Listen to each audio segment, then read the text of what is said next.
Hi everyone, Hannah here from Tula Being Online Yoga Studio. So following on from alternatives to downward facing dog, I thought that we would also have a little sneak peek and just some different ideas what we could work with as an alternative to high to low plank, our Chutaranga as we refer to it. Again, there will be another opportunity and another video that will just be on how to do Chaturanga Dandasana. It's that could be 2-hour workshop, quite frankly. It takes an awful lot of breaking down and building up to get that really smooth transition of high to low plank. So I'll do that on another day for you guys. But instead, whilst we're building that strength, or we just feel like we want to change things up a little bit, I thought that we would go through, again, a couple of alternatives that you might put into your flow. Now, vinyasa means move with breath. And occasionally you might feel like you can't quite keep up. Don't worry about it. Just move with your own rhythm of breath. So if I've gone through somehow through that high to low plank, somehow I'm back in downward facing dog again, and you're not quite there, just don't worry about it. You'll pick yourself up when you can and rejoin whenever you can. When we're new to yoga, that feels really frightening. I'm not keeping up. But as you start to sort of progress, you start to find your own rhythm and realize that I'm just here as a guide. It is not a dance class. You're not meant to be on my beat. You're really working with your own rhythm, and that's working with your breath rhythm. So what I'll do is I'm going to come to the top of my mat as though I am going to go through that vinyasa or that flow. Sometimes I will say these phrases and you'll notice other teachers say the same thing. And now flow, now vinyasa. I do it really regularly these days. I don't want to force you guys to copy exactly what I do on any given day. And every day I feel different and will quite often do a vinyasa or a flow differently myself. Another thing to note is you're here doing maybe an hour's yoga practice.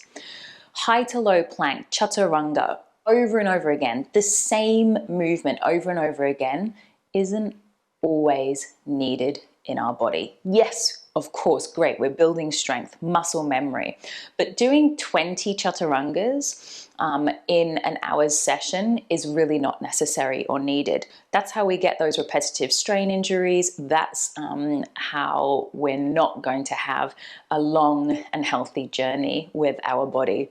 So mix it up. Don't feel that you have to stick to the same variation.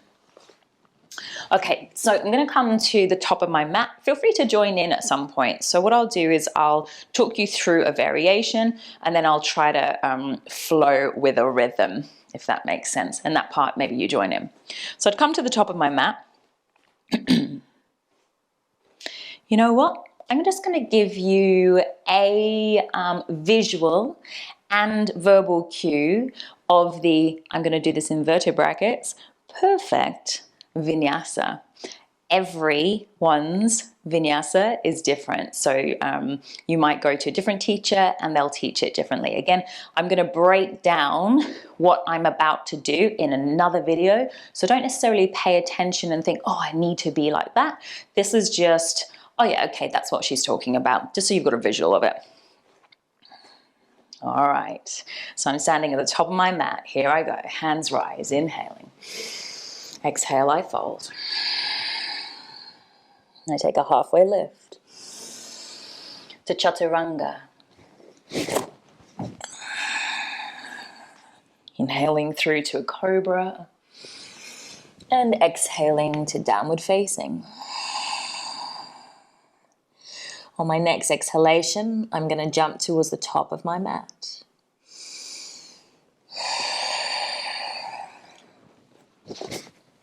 I inhale, halfway lift. I exhale, fold. My hands will rise. And the hands will pull to heart. So perfect vinyasa there. And what can we do instead of that high to low plank? And it's really up to you. I'm going to give you a couple of different variations here. So at first I'll just show you and I'll talk you through it slowly, and then I'll try and add it in with my breath, so it becomes a rhythm. All right, so instead I'm going to reach the hands up, inhale. Exhale, my hands will fold. This part's all the same. The hands, I'll come to halfway lift. And by the way, very welcome to bring your fingers towards the shins. You are so welcome to bend your knees a whole lot here. We do tend to come up with a neutral spine, so we don't come into a rounded spine. So that might be that having fingers to the shins and the knees bent is really necessary here. Then I'm going to bring my hands to the earth. Now this is quite important. I'll go over this again and again in a few different videos, but I'm just going to turn to face you here so you can see. When I place my hands down, I want to think already at this point, bringing my hands at least shoulder width apart. So it would be like I'm in preparation for a downward facing dog or a plank pose. You bring your hands to the width that you know that you're going to need for that plank or that downward dog. I see a lot of people bring their hands super close, or really wide, but that's quite unusual. Most of the time it's too close. So I'm already thinking, okay, I bring my hands as wide as my shoulders, and you'll notice that I go a little bit wider. You also notice that just my fingertips touch, and that's fine. The knees can be bent. All right, I halfway lift. I exhale, fold, softening the knees here. How about this time, instead of high to low plank in a jump, I'm just going to step back to downward dog. So you'll lead with one foot, then the other, and you might choose to change that up. So you could choose to completely skip your high to low plank, your variation of Chutaranga. And you could just come and meet us in downward dog, because we're all going to come here at some point. And then when you're ready, perhaps you'd like to start walking the feet up. And if you get to about halfway or wherever it is, and you're thinking, gosh, there's no way I can keep my hands to the ground, perhaps you walk the hands back towards the feet, and then you continue to walk forwards.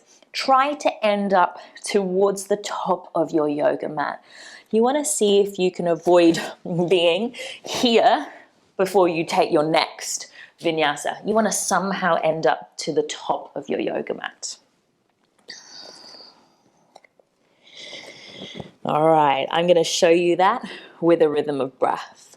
So I'll just start again at the top of my mat. Hands rise, inhale. Exhale, I fold. Take a halfway lift, inhale. Maybe everyone else is doing high to low plank. I'm just going to choose to step on back, and I'll be pausing here in my downward dog, waiting for the rest of my class, my fellow mates, the instructor, to come and meet me here. And then when the teacher, the instructor, the guide tells you make your way to the top of the mat, perhaps you take a leisurely walk. Maybe you get about halfway, you walk the hands back, you take a little gentle leisurely walk to the top of the mat. Halfway lift, inhale. Exhale to fold. The hands will rise. The hands come to heart. So that can be a really nice, relatively simple one. We'll do the same, but I'll head into child's pose, and I'll show you that with a rhythm of breath. Hands rise, and to the earth. Halfway lift. Instead of downward dog, I'm going to hang back, drop the knees to the earth, settle. Instead of coming through to downward dog, maybe I'll just pause here and wait until instructions tell me to come to the top of the mat. When I'm ready to come to the top of the mat, maybe I'll come and meet again in that downward dog, and perhaps I'll step up to the top of the mat, or I'll walk up to the top, inhaling halfway lift, exhaling fold, and the hands will rise. Hands to heart. So how about I do the same thing, but this time I'm going to add a cat-cow instead of that high to low plank. The hands rise, inhale. Exhale, fold. Halfway lift. I'd probably like to step back either to downward dog or a high plank. Then I would ripple forwards, drop the knees, perhaps rearrange the hands, take an inhale, cow, and then round for cat, either child's pose or downward facing dog. One more round of breath. Meeting at the top of your mat, however you'd like to get on up to the top of your mat. Take a halfway lift, inhale, and exhale, fold. The hands will rise, and the hands to heart.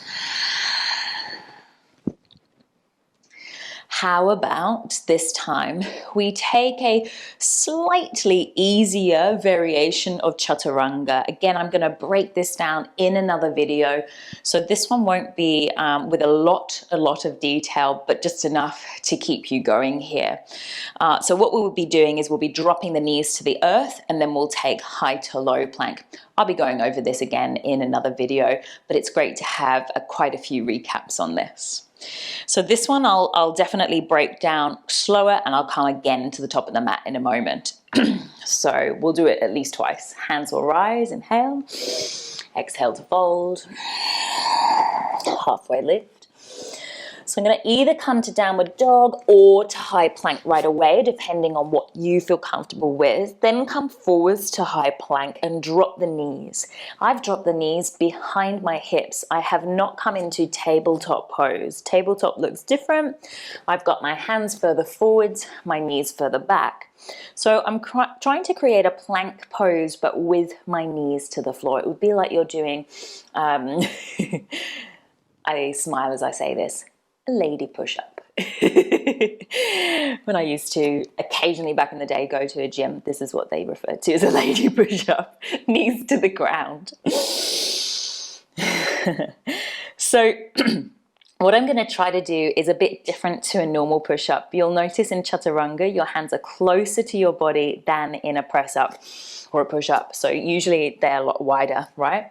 So I want to, in Chaturanga, keep my elbows hugged close to the body. So if you saw me from the front, my hands, remember, about this width apart. I try not to have my hands super close, because otherwise then your elbows will start to wing out to the side. So again, I'll do that in another video, much more detail here, but just a few little pinpoints here if you need them. So I'm leaning my weight forwards. I take an inhale, squeeze the elbows in. This round I'm going to go all the way to the earth. I squeeze elbows in, all the way down, seeing if I can lead with the whole of my body. What I mean by that is this. So in a moment, I'm going to just show you what would be leading with my hips. And then I'm going to show you what would be leading with my chest. And then down. So I'm leading with the whole of the front of my body. I'll show you one more time. I try not to stick my bum up or stick my chest down, okay? So I'm seeing if I can, sorry, that's the same thing. I try not to collapse through my midline.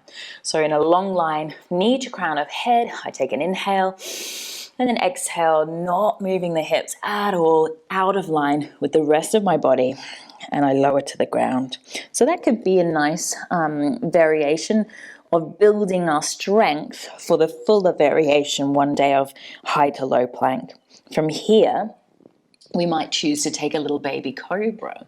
So baby cobra would be just lifting the heart a few inches, keeping the elbows hugging in. We try to avoid the shoulders rolling up into the ears, maybe see if you can find a little bit of length there. With regards to the feet, I'm not lifting them. Feet about hip width, maybe a bit narrower, but not perfectly together here. And then I might just soften back down. So each time, perhaps you could lift a little bit higher. Inhale, elbow staying in, and then exhale to down. I'd love to give you a little bit more of a cue here about cobra and about upward facing dog. So in cobra, I keep my hips to the ground. In upward facing, I lift the hips and the thighs off the ground, all right? So cobra is down with the hips and the pelvis, the thighs. Upward facing is hovering. And what I'm trying to avoid doing here is overreaching into my lumbar. So this is me just hanging out in glorious flexibility. I'm hyper flexible in my lumbar. I can literally fold it here, but I have literally no core switched on. So I don't want to stay in this shape. This is not a healthy spine right now. I want to draw my navel in. So you'll see the difference now when I start to switch on my core. It means that I come out of that really deep flexion of the spine. I want to create a balance of strength and flexibility here. So this is still cobra and upward facing, thighs lifting. I'm going to lower back down, take a little breath here. And then from there, perhaps you'll lift all the way up to downward facing from your cobra upward facing dog, or perhaps into child's pose. Again, that's all going to be part of another video, how you might transition by flipping over the toes. Again, that's something to work up towards and not necessary in this video today. So I did do a lot of talking in that last variation. What I'm going to do is come towards the top of my mat and I'll go through that one movement, one breath for you again, so that you can see that. We'll end up at the top of our mat. Hands rise, inhale. Exhale, fold. Halfway lift the spine. And then I'm going to step back to my high plank pose and drop my knees behind my hips. Exhale, Chutaranga all the way to the earth. Inhale through to a cobra. And then maybe it's downward facing or a child's pose. Again, maybe then meeting in downward facing. And then making your way towards the top of the mat. Taking a halfway lift, inhale. And exhale, fold. Hands rise. And hands to heart. So here was just a few different variations that you might like to experience in terms of alternatives to high to low plank. That's where we started our practice today. And building up to the full variation of high to low plank, it really does take some stamina, some practice. And it's a good idea to take that journey slowly, because otherwise, yes, that is the place that we tend to get injuries without thinking about it or taking it slowly. I hope that helped you guys. Again, if you have any other alternatives or questions, pop a little comment in underneath this video and share your stories and thoughts.